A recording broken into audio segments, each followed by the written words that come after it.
part-time job. Dito kasi hindi pwedeng bonggang-bongga ka dahil kaya lang, parang di naman sila ganun. Kailangan sa turbo ang gawin yung apply for a job. Ito lang, matala natin. Inside. Waiting for the HR interview me. Alright.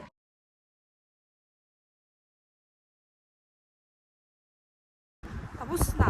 Kanilapan ko lang yung employment application form and then they'll call me daw if nandyan na yung work.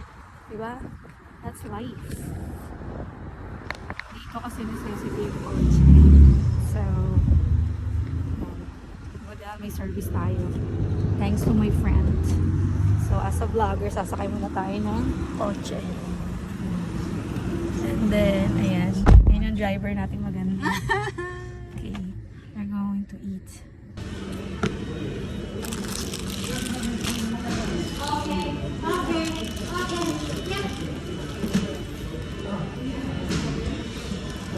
Good morning.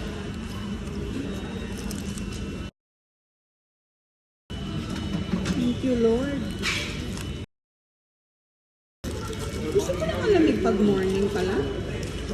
Okay lang, kahit ano. Ay, ganun?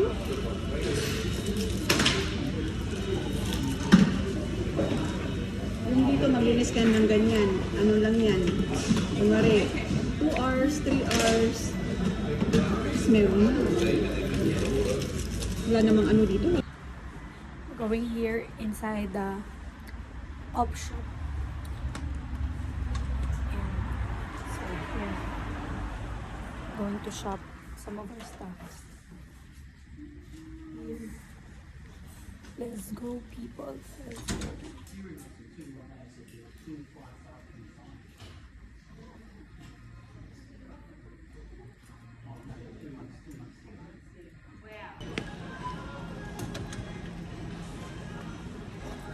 Scan mo, bayad mo. Tapos ng pagiging Disney princess natin. No? 35 pala yun. Diba? Ano sa mo?